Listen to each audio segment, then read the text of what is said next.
ఉన్న బంగారాన్ని విడిపించి ఆ రోజు ఆన్లైన్ రేటుకే మేము కొంటాం. Sharma gold company.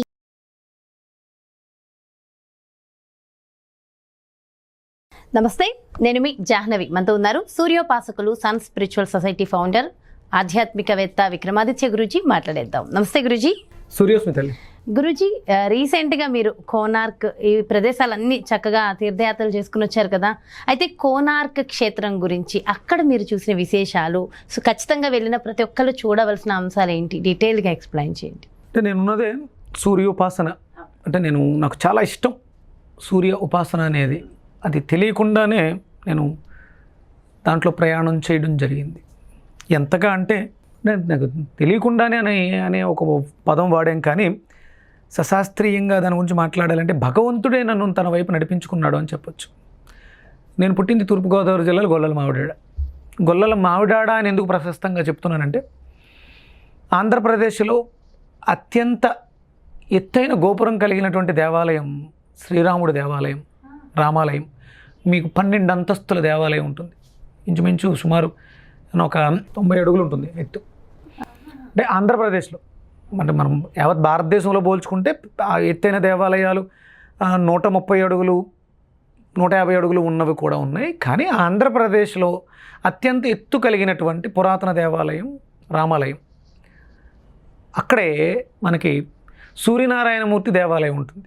మనం విశేషంగా సూర్యనారాయణమూర్తి దేవాలయాల్లో అరసవెల్లి, కోనార్క్, అరసవెల్లి, గొల్లల మావిడాడ, ఈ 3 బ్రహ్మ విష్ణు శివాత్మకం. అక్కడ కూడా సూర్యనారాయణమూర్తి దేవాలయం మీరు పుట్టిన ప్రదేశం. అంటే నేను ఆ ఊర్లో పుట్టడానికి పుణ్యం చేసుకుని ఉంటాను. నేను పుట్టిన ఊర్లో సూర్యనారాయణమూర్తి దేవాలయం కాదు, ఆ ఊర్లో సూర్యనారాయణమూర్తి దేవాలయం ఉండడం. సూర్యోపాసకులుగా మీరు ఇంకా సూర్యుని, అంటే నిజం చెప్పాలంటే అంతకు ముందనలా ఒకటి ఈ మధ్యకాలంలో సూర్యోపాసన, సూర్యుని మహత్యం ఇవంతా పెరుగుతున్నాయంటే నేనైతే మొదటిగా విన్నది మీ నోటి నుంచే. అంటే ఎక్కువగా విపరీతంగా, అంటే ప్రవచనాల్లో చిన్న చిన్నగా విన్నది వేరు, విపరీతంగా వింటున్నది అయితే మీ ద్వారానే గురువుగారు. ఎందుకంటే అందుకే మీరు అంటే సూర్యునికి అత్యంత భక్తులు, అత్యంత ప్రీతిపరులు అన్నట్టుగా మా భావన కలిగేస్తుంది మా అందరికీ కూడా. యావత్ భారతదేశంలోను, యావత్ ప్రపంచంలోనూ తెలుగు వాళ్ళలో గర్వంగా నేను ఫీల్ అవుతానమ్మా, తెలుగు వాడినని. సూర్యోపాసన సన్ స్పిరిచువల్ సొసైటీ అనే మీరు మీరు ఇంట్రడ్యూస్లో చెప్తూ ఉంటారు. Sun Spiritual Society founder Vikramaditya అని. ఈ విక్రమాదిత్య అనే పేరు కానీ, సన్ స్పిరిచువల్ సొసైటీ కానీ, ఇవి అనుకుంటే వచ్చేవి కాదు, భగవంతుడు ఇచ్చినవి. నేను గొల్లల మావిడాడలో జన్మ తీసుకోవడం కానీ, నా దాంట్లో జరిగిన ప్రతిదీ కూడా నన్ను దాని వైపు నడిపించడానికి జరిగినటువంటి కార్యాలు ఏంటి. నేను ఇందులోకి రావడానికి ప్రధానమైనటువంటి కారణాలు చాలా ఉన్నాయి. మీకు ఆశ్చర్యం అనిపిస్తుంది. నేను రాముల వారి దేవాలయం గొల్లల మావిడాడలో దాని గురించి మాట్లాడాను. నాకు కొంచెం ఊహ తెలిసిన తర్వాత ఆదివారం పుష్యమీ నక్షత్రం వచ్చిన రోజు తెల్ల జిల్లేడు సమిదని సంపాదిస్తే మంచిది. పుష్య అర్క యోగం అంటాం. అర్కుడు అంటే సూర్యనారాయణమూర్తి. మనకి కోనార్క్ ఇక విశేషాలు కూడా చెప్పేస్తాను. అక్కడ విపరీతంగా తెల్ల జిల్లేడు చెట్లు ఎక్కువ ఉన్నాయి కోనార్క్లో. అంటే కోణము అంటే మనకి బిందు త్రికోణం, కోణ అర్కుడు అంటే భాస్కరుడు. అంటే జియోమెట్రికల్, మీకు ఆ సింబాలిక్ ఎనర్జీస్ అక్కడ చాలా ఎక్కువగా ఉన్నాయి. ఇది ప్రధానంగా తీసుకుంటాను. ఇక నేను ఆ అర్క సమితిని సంపాదించాను ఫస్ట్ టైం నాకు తెలిసి చిన్నప్పుడే 1996 ఆ ప్రాంతంలో. 1990 గుర్తు పెట్టుకున్నారు చూడండి. అంటే అవి జరిగినవి అప్పుడు యాదృచ్ఛికంగా జరిగినవి, పెద్దగా నాకు తెలియదు. 96లో ఇది జరిగింది. నేను ఒక సమితిని సంపాదించాను. తర్వాత నాకు 97లో మ్యారేజ్ అయింది. నేను విజయవాడ వెళ్ళడం జరిగింది అత్తారింటికి. అక్కడ దుర్గగుడి దేవాలయం కింద శిల్పులు ఉంటారు కదా, ఈ సంపాదించినటువంటి అర్క సమితిని పట్టుకెళ్ళి తెల్ల జిల్లేడుతో గణపతిని చెక్కించారు అనేది శాస్త్రం. మామూలుగా 15 సంవత్సరాలు వయసు దాటిన తర్వాత ఆ వృక్షమే వేరే గణపతిగా మారిపోతుంది. తెల్ల జిల్లేడు 15 సంవత్సరాల వయసు దాటితే దాని మొత్తం రూపం అంతా కూడా గణపతిగా మారిపోద్ది. అది శాస్త్రం చెప్తుంది. అది పట్టుకెళ్ళి వాళ్ళకి ఇచ్చాను నేను. నాకు ఒక గణపతి విగ్రహం చెక్కివ్వండి అని, ఒక ఇంత సైజు మొక్కిచ్చాను. ఆయన ఏదో 15 రోజులు 20 రోజులు టైం పడుద్ది అన్నాడు. అప్పుడు వెళ్ళా. ఆయన శుభ్రంగా దాన్ని, అంటే వాళ్ళు శిల్పులు, ఆగమశాస్త్రం తెలిసిన వాళ్ళు, ఆ ప్రావీణ్యం ఉన్నవాళ్ళు నాకు ఒక పొట్లం కట్టినటువంటిది ఇచ్చారు. ఓపెన్ చేసి చూస్తే ఒక మూర్తి.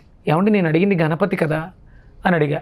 ఏమంటే మీరు గణపతిని అడిగారు, గణపతిని చెక్కాలంటే ఆ బొజ్జ ఇవన్నీ రావాలంటే లా ఉండాలి, మీరు ఇచ్చింది సన్నగా ఉంది, కట్ చేస్తూ చేస్తూ పోగా ఇది మిగిలింది, దీంట్లో ఇదే వచ్చింది. ఆ వచ్చింది ఏంటి? ఇలా నమస్కారం చేస్తున్నటువంటి హనుమంతుల వారు ఉంది నా దగ్గర. ఇంకా అది 96 అంటే ఉంది అంటే ఆయన వచ్చారు, నేను తెచ్చుకున్నదిగా ఆయన వచ్చారు కాబట్టి ఉంటారు, ఎక్కడికి వెళ్ళరు ఆయన. అంటే ఇదెందుకు చెప్తున్నానంటే నాకు ఎంత ఇష్టమో అని నాకు ఇష్టం అని చెప్తున్నాను కదా, ఆయనకి సూర్యుడు అంటే చాలా ఇష్టం. ఎంత అంటే ఆయనని ఒక పండులా తినేద్దాం అనుకున్నంత ఇష్టం. ట్రై చేసాడు ఆయన. అంటే మామూలుగా అయితే ఎండాకాలం మే నెలలో వెళ్తేనే మనం బయటికి వెళ్తేనే కాలిపోతాం. అలాంటిది ఆయన దగ్గరికి వెళ్ళి ఆయన చేతితో పట్టేసుకుని నోట్లో పెట్టేసుకుంటే నోరు కాలిందంట. అంటే ఆయనకి అంత ఇష్టము అని చెప్పడానికి, ఆయన ఎంత ఇష్టపడకపోతే తన తీక్షణతను తగ్గించుకుని ఒక పండులా కనిపించాడు ఆయనకి. అంటే పండులా కనిపించాడు అని చెప్పడానికి ఆయన ఒక చిన్నపిల్లవాడు, కింద నుంచి పైకి ఎగరడానికి ఆయన చిన్నపిల్లవాడు కాదు కదా. ఎంతో శాస్త్ర ప్రావీణ్యం, ఎంతో అద్భుతమైనటువంటి జ్ఞానం ఉండాలిగా. ఎగరటం అనే ఒక విద్య తెలిసి ఉండాలంటే ఆయన సర్వ విద్యా పారంగుతుడు. అప్పటికి చిన్నపిల్లవాడు కాదు, తినే అంత ఇష్టం. ఆయన రూపం నా దగ్గరికి వచ్చింది, నన్ను ఇలా మార్చడానికి. ఇలాంటి సంఘటనలు ఇంకా ఎన్నో జరిగినాయి. ఓకే, సో అందులో భాగంగా కోనార్క్ ఇక మేము కోనార్క్ గురించి మాట్లాడుకుంటే, సూర్యోపాసన ఎవరైతే సూర్యోపాసన చేద్దాం అనుకుంటున్నారో, ఎవరో అయితే చేద్దాం అనుకుంటాం కాదు, సూర్యుడితో అనుసంధానమై జీవితాన్ని గడుపుతున్నాము. మనం అందరం కూడా సూర్యోదయ సూర్యాస్తమయాలతోటే జీవితాన్ని గడుపుతున్నాం. కానీ మనం సూర్యుడితో మనం గడుపుతున్నప్పటికీ చాలామందికి ఆ సూర్యుని విలువ తెలియదు. ఓకే, ఆ విలువ అంటే చాలామంది అనుకుంటారు సూర్యుడిని ప్రతి ఒక్కళ్ళు పూజించవచ్చా, ప్రతి ఒక్కళ్ళు సూర్యుడికి నమస్కారం చేసుకోవచ్చా, అంటే సూర్యుడిని పూజించడం వల్ల కలిగే లాభాలు ఏంటి, ఇవన్నీ కూడా చాలామందికి సందేహాలు ఉంటాయి. ఒకసారి అవి కూడా చెప్పండి గురువుగారు. తప్పకుండానమ్మా. ఆయన మనం అజ్ఞానంతో ఒడియాలు వేసిన ఎండబెట్టి డబ్బాలో దాచుకోవడానికి ఇస్తాడు, జ్ఞానంతో అర్ఘ్యం ఇచ్చి నమస్కారం చేసిన జ్ఞానాన్ని ఇస్తాడు. ఆయన అంటే కేవలం ఎలా అంటే బట్టలు ఆరబెట్టుకోవడానికి, ఒడియాలు ఎండబెట్టుకోవడానికి మాత్రమే చాలా ఎక్కువగా వాడుతున్నాం ఆయన. అంతవరకే మనకి తెలిసిన పరిమితి. అంటే పూర్వం, అంటే మన దౌర్భాగ్యం ఏంటంటే 1940s ఈస్ట్ ఇండియా కంపెనీ భారతదేశానికి రావడానికి ముందు భారతీయులందరూ కూడా సూర్యోపాసన. అంటే అసలు భారతీయత అంటే భారత అంటే ఏంటి? భా అంటే కాంతి, రత అంటే మక్కువ కలిగి ఉండటం. భారత అంటే కాంతి మీద మక్కువ కలిగిన వాళ్ళు ఈలు భారతీయులు. మన హిందువులు అందరం కూడా, భారతదేశంలో పుట్టిన వాళ్ళం అందరం కూడా కాంతి మీద మక్కువ కలిగిన వాళ్ళు. అంటే మనం అందరం కూడా సూర్యుడితో అనుసంధానమై ఉన్నాం. ఇక మీరు చెయ్యొచ్చా చేయకూడదా అన్నారు. మీకు లలితా సహస్రనామం, లలిత రహస్య సహస్రనామంలో బిందు, ఇది ఆవిడ బిందు మధ్యలో ఉంటారు, బిందు మధ్యస్థ, అవును అక్కడ ఉంటుంది భగమారిగా. భగ అంటే సూర్యుడు. మళ్ళీ అంటే సూర్యమండలంలో ఆవిడ మధ్యలో ఉండేటువంటి కాంతి అమ్మవారు. మీరు మనం లలితాదేవిని ఆరాధిస్తున్నాంగా, ఆవిడ ఎక్కడ చూడమంది మనల్ని? సూర్యమండలంలో మధ్యన చూడమంది. సూర్యమండల మధ్యస్థ భగమాలిని, ఆవిడ సూర్యమండలంలో మధ్యన ఉంటుంది. అంటే మనం ఏ దేవీ దేవత ఉపాసకులమైనా ఆ దేవీ దేవతలందరినీ కూడా ఎక్కడ చూడాలి? సూర్యమండలంలో చూడాలి. నేను అడుగుతానమ్మా, అంటే ఇప్పుడు హేతువాదులు వీళ్ళందరూ ఉన్నారు, శివుడు కనిపిస్తాడా? ఇది శివలింగం.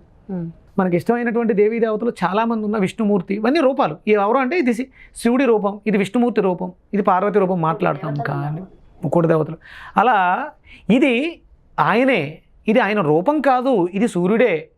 ఇక అక్కడ కనిపిస్తున్న సూర్యుడిని మనం ఆరాధించడానికి ఒక మూర్తి రూపంలో 7 గుర్రాలని ఒక రథం మీద అనిరుద్ధుడిని కూర్చోబెట్టుకున్నటువంటి వస్తున్న వాడిని ఒక మూర్తిగా పెట్టుకుంటారు. ఇది ఎవరు అంటే ఇది ఈ విగ్రహం ఆయనది, ఆయన కనిపిస్తున్నాడు ఎదురుకుండా.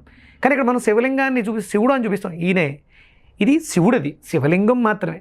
మనం ఆయన దర్శించాలంటే ఈ దృష్టి సరిపోదు, ఈ తపశక్తి సరిపోదు. కానీ ఈయన దర్శించాలంటే తపస్సు చెయ్యక్కర్లేదు, ఘోరమైనటువంటి యజ్ఞాలు చెయ్యక్కర్లేదు. సూర్యోదయానికి పూర్వమే నిద్రలేస్తే కనిపిస్తాడు. అంటే ఆయన ఆ పరమేశ్వరుడే మన కోసం ఆ ముక్కంటి, ఆ త్రినేత్రాధారుడైనటువంటి శివుడు పరమేశ్వరుడు గోళాకార రూపంలో దర్శనమిచ్చేస్తున్నాడు ఇక్కడ మనకి. ఆయన ఇదే చెప్తున్నారు, నన్ను మీరు దర్శించాలనుకుంటే ఒక్కసారి తీక్షణంగా ఉదయకాల సూర్యుని దర్శిస్తే అందులోనే గణపతి ఉన్నాడు. ఆయన గణాలకి అధిపతి, గణపతి సూర్యుడే గణాలకి అధిపతి. గణపతి కూడా ఆయనే, విష్ణుమూర్తి ఆయనే, సుబ్రహ్మణ్యేశ్వరుడు ఆయనే, బ్రహ్మ ఆయనే.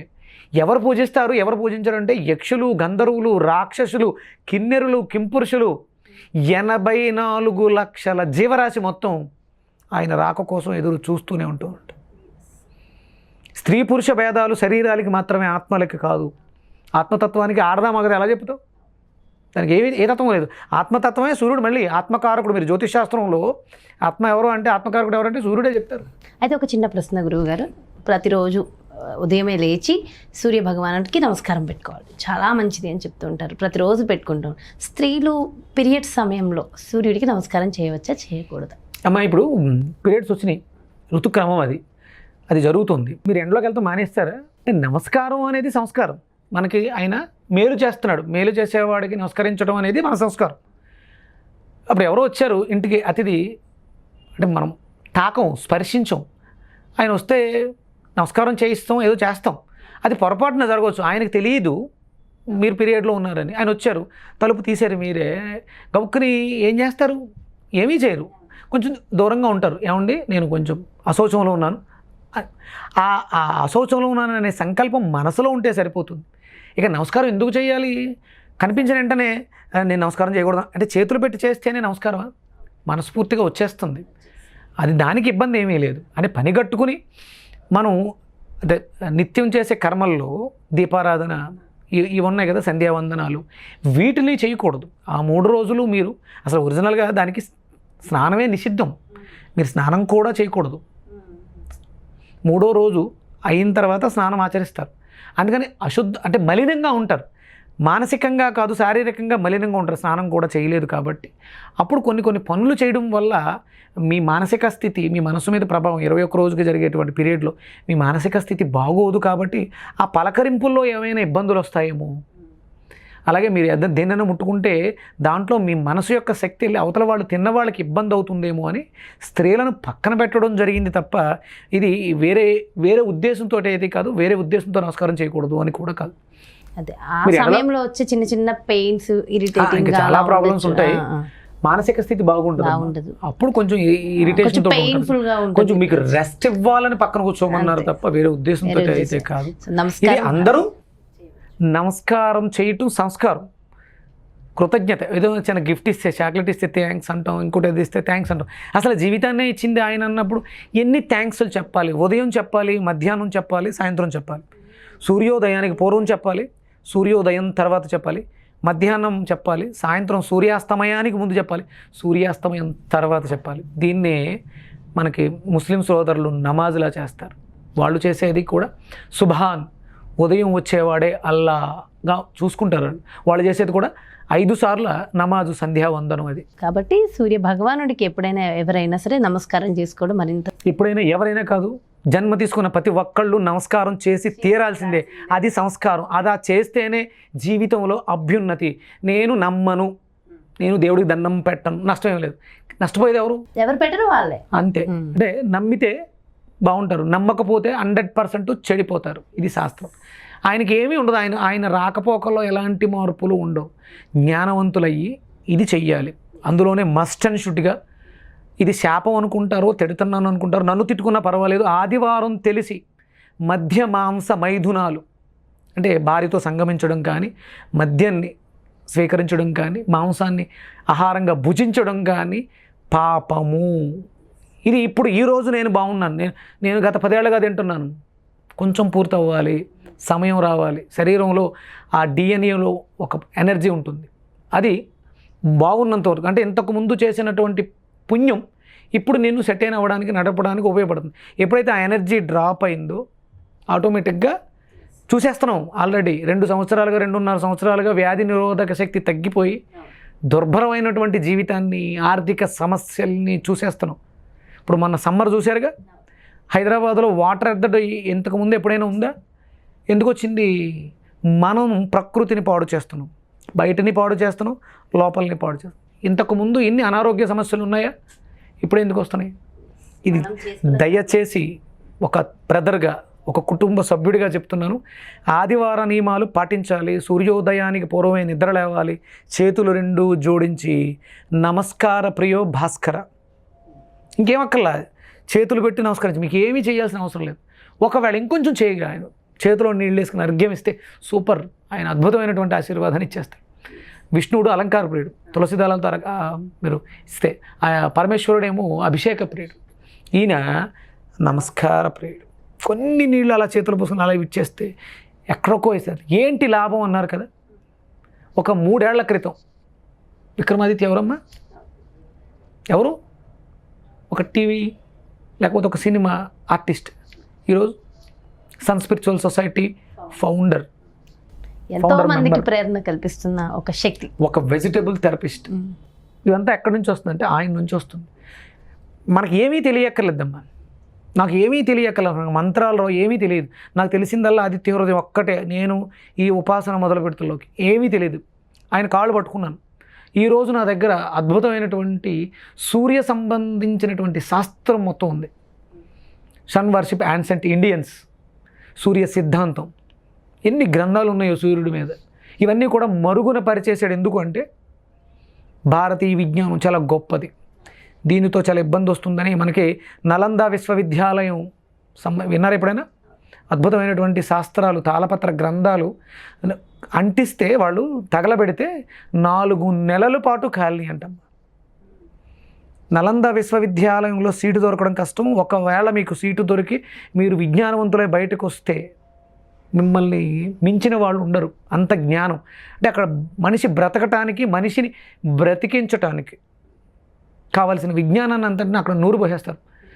ఒక ఆఫ్ఘనిస్తాన్ కంట్రీలో, దుబాయ్ కంట్రీలో ఒక రాజుకి ఒక అనారోగ్యం వచ్చింది. అది ఎవరికి అంతుపట్టట్లేదు, ఎవరు కూడా ఏం చేయలేదు. అక్కడ ఉన్న వాళ్ళు చెప్పారు, నలంద విశ్వవిద్యాలయంలో పర్టికులర్ ఒక ఆయన ఉన్నారు, ఆయన తీసుకురండి, ఆయన ఈ రోగానికి మీకు మందు కల్పించగలరు అని చెప్పేసారు.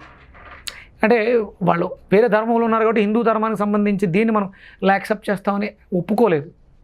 తరకే ఎవరి వల్ల ఏమీ కాక సమయం మించిపోతుందని చెప్పేసి అప్పుడు తీసుకెళ్తే ఆయన మందులు చెప్పారు. ఆయన హిందూ ధర్మాన్ని నేను అనుసరించను అని చెప్పేసి అప్పుడు ఈయన ఏం చేశారంటే వాళ్ళ దగ్గర ఉన్నటువంటి ఖురాన్ తీసుకువెళ్ళి దానిని రోజు ఇంత చదవండి, ఇన్ని రోజులు చదవండి అని చెప్పేసి నా బుక్ ఇస్తే ఆయన దాన్ని శుభ్రంగా చదివాడు. కేవలం ఆ చేతి స్పర్శ, పుస్తకాన్ని పట్టుకోవడంతో, ఆయన పేజీలు తిప్పడంతో, అంటే ఆయన ఒక మందుని తయారు చేసి ఆ ఖురాన్కి చుట్టూ స్ప్రే చేశారు. ఆ పేజీలు తిరగేస్తూ చదివాడు ఆయన. ఇది నా గ్రంథమే కదా, నా మతమే కదా, నా ధర్మమే కదా అని ఖురాన్ని చదివాడు. ఆయనకు రోగం తగ్గిపోయింది. ఇంత విజ్ఞానం ఉందా వీళ్ళ దగ్గర? కేవలం స్పర్శతో ఒక పౌడరో, ఒక కెమికల్, ఒక కషాయము పుస్తకంలో పేజీలకి రాస్తే అది ముట్టుకుని చదివిన, చూసిన, అంటే చూస్తుండో కళ్ళలోంచి మందు పనిచేస్తుంది, స్పర్శిస్తే చేతుల ద్వారా వెళ్తుంది. ఆయనకు రోగం 21 రోజుల్లో రోగం తగ్గిపోయింది. గ్రంథం పూర్తయింది, రోగం తగ్గిపోయింది. వెంటనే ఆయన, అంటే ఈ పవర్ అక్కడ ఇచ్చిన ఆ మందు అనాలా, ఖురాన్ది అనాలా? అంటే ఇప్పుడు ఇంతకు ముందు కూడా ఆయన ఖురాన్ అక్కడే ఉంది, అక్కడే ఉంది. ఆయన ఇంతకుముందు ఎన్నోసార్లు చదివి ఉండొచ్చు. ఇప్పుడు ఏంటంటే ఈయన మందు వాడను అన్నారు కాబట్టి ఆయన ఆ ఖురాన్ని తెప్పించుకుని దానికి ఆ పేజీలకి రాసినటువంటి ఔషధ మూలికలు దాని మీద పనిచేసినాయి. సో అంత శక్తి మన భారతదేశంలో ఉంది. ఇది గమనించి ఇమీడియట్గా ఆయన యుద్ధం చేసి ఆ నలంద విశ్వవిద్యాలయాన్ని తగలబెట్టేశారు. అంతే కారణం. ఆయన రోగాన్ని నయం చేశాడు ఆయన, ఆయన చెడు చేయలేదు. సో మంచి చేసిన వాళ్ళకి చెడు అంటే చేయడం. ఎంత తెలివితేటలు ఉన్నాయో వీళ్ళ దగ్గర, ఇంత అద్భుతమైనటువంటి విజ్ఞానం. మీకు కుంఫు, కరాటే, కర్రస్వామి ఇలాంటి విద్యలన్నీ కూడా నేర్పించేస్తారు అక్కడికి వెళితే. రీసెంట్గా మన మోడీ గారు మళ్ళీ నలంద విశ్వవిద్యాలయాన్ని యూనివర్సిటీని ఓపెన్ చేయడం జరిగింది. అంటే మళ్ళీ అంటే ఆ గ్రంథాలు, ఆ అద్భుతమైనటువంటి సంపద మనం కోల్పోయాం. కొంత అంటే ఏది కూడా మన మస్తిష్కం నుంచి వచ్చిండే, మళ్ళీ కొంచెం సాధన చేస్తే మళ్ళీ మనం పుస్తకాలు రాయొచ్చు. మళ్ళీ అదంతా తీసుకురా యూనివర్సిటీలో నిక్షిప్తమై ఉంటుంది కాబట్టి మంచి రోజులు వచ్చినాయి. అయోధ్యలో బాలరాముడి ప్రతిష్టాపనతో రోజులు మారుతున్నాయి, మంచి రోజులు వస్తాయి. చాలా చాలా సంతోషం. చాలా చక్కటి విషయ పరిజ్ఞానాన్ని అందరికీ తెలియజేశారు Guruji. Thank you so much. ఎక్కడికి వెళ్ళాము మనం అడిగింది కోనార్క్. ఓకే, మీరు వెళ్ళొచ్చు. కోనార్క్ లో కూడా ఇంకొక విశేషం ఉందమ్మా. మీరు కోనార్క్ విగ్రహం నేల మీద ఆని ఉండేది కాదు, గాల్లో ఉండేది. మనకి 2 చోట్లవి. ఒకటి కోనార్క్లో సూర్యనారాయణమూర్తి మందిరంలో విగ్రహం గాల్లో ఉండేది, సోమనాథేశ్వర్లో శివలింగం కూడా గాల్లోనే ఉండేది. ఇవి రెండిట్లకి అనుసంధానం ఉంది. మనం ఇవి మాట్లాడాలంటే మళ్ళీ ఇంకొక ఎపిసోడ్ చేయాలి. అంటే కోనార్క్ లో గాలిలో ఉంటుందా విగ్రహం? ఇప్పుడు లేదు, తీసేశారు. ఎందుకంటే దానివల్ల ఆ చుట్టుపక్కల వెళ్ళే హెలికాప్టర్స్ ఫ్లైట్స్ని అది ఆపేస్తుంది. అలాగే అక్కడ పోర్టు సముద్రం దగ్గరలో ఉంది కాబట్టి షిప్పులన్నీ కూడా లంగర్లు తెంపుకుని ఇటు వచ్చేస్తున్నాయని చెప్పేసి అని పైన ఒక 2 అంటే గ్రావిటీని కట్ చేశారు. ఆ విగ్రహానికి ఉన్నటువంటి శక్తి అలాంటిది కాబట్టి గ్రావిటీని కట్ చేశారు. మ్యాగ్నెటిక్ ఫోర్స్తో తయారు చేయబడినటువంటి దేవాలయం. అంటే అక్కడ విగ్రహాన్ని తీసేయచ్చు, కానీ అక్కడ ఆ శక్తి ఉంది అని చెప్పడానికి అలా కట్టారు. అక్కడ ఉన్నటువంటి సూర్యశక్తి కోణ ఆర్క్ అంటే ఒక జియోమెట్రికల్ ఎనర్జీ అక్కడ ఏదో ఉంది, ఇది మనం గుర్తుపెట్టుకోవడం కోసం దేవాలయాన్ని అలా నిర్మించారు. మనం అక్కడ సూర్యుడు లేడు కదా అని చెప్పేసి అని వెళ్ళటం మానేయొద్దు, వెళ్ళాలి. నేను అక్కడికి వెళ్ళి నేను అక్కడ ఉన్న సెక్యూరిటీ గార్డెన్ పర్మిషన్ తీసుకుని సూర్య నమస్కారాలు చేశాను. మీకు ఆ వీడియో ఇస్తాను. ఆ స్వామి ఎదురుగుండా ఎంట్రన్స్లో క్లోజ్ చేసేసారు. అక్కడ శక్తి ఉంది. అంటే నేను శక్తి మీదే రీసెర్చ్ చేస్తున్నాను. మనల్ని నడిపించేది శక్తి. మనం ఫుడ్స్ చాలా రకాల ఫుడ్స్ తీస్తాం, ఇవన్నీ ఫైనల్గా ఏమవుతాయి? ఎనర్జీ. ఆ ఎనర్జీయే డైరెక్ట్ కాస్మిక్ ఎనర్జీ అక్కడ ఉంది. కంపల్సరీ హిందువు, భారతీయుడు, భారతదేశంలో పుట్టాం. సూర్యాస్తమయాల్లో జీవనాన్ని గడుపుతున్నాం. ఒడియాలు ఆరబెట్టుకుంటున్నాం, లేకపోతే బట్టలు ఆరబెట్టుకుంటున్నాం, ఏమైనా అనుకోండి. ఒక్కసారైనా సరే కోనార్క్ వెళ్ళి ఆ శిల్ప సౌందర్యాన్ని, ఆ దేవాలయ నిర్మాణాన్ని, అక్కడ ఉన్నటువంటి శక్తితో రీఛార్జ్ అయ్యి ప్రతి ఒక్కళ్ళు రావాలి. కోనార్క్ వెళ్ళాలి, అలాగే సోమనాథ్ వెళ్ళాలి. అంటే ఇంకా నేను చూసిన చాలా ఉన్నాయి, అద్భుతాలే చూశాను. మనం మరిన్ని వీడియోస్లో మాట్లాడుకుంటాం తప్పకుండా. అండ్ ఎంతో చక్కటి విషయ పరిజ్ఞానాన్ని మా అందరికీ తెలియజేశారు Guruji. Thank you so much. నమస్కారం. సూర్యస్మి తల్లి. చూసారు కదండి, ఎంతో నాలెడ్జ్, ఎంతెంతో నాలెడ్జ్. అండ్ కోనార్క్ ఆలయం గురించి అద్భుతమైన విశేషాలు, అలాగే ఎంతో మంచి విషయ పరిజ్ఞానం మనందరికీ తెలియజేశారు కదా. సో డెఫినెట్గా అందరికీ మంచి నాలెడ్జ్, ఇన్ఫర్మేషన్ వచ్చిందని హార్ట్ఫుల్గా కోరుకుంటూ మరో ప్రత్యేకమైన కార్యక్రమంతో మళ్ళీ మీ ముందుకు వచ్చేస్తాను. నమస్కారం. సుమన్ టీవీలో మీ పర్సనల్ అండ్ బిజినెస్ ప్రమోషన్స్ కోసం కింది నెంబర్కి కాంటాక్ట్ చేయండి.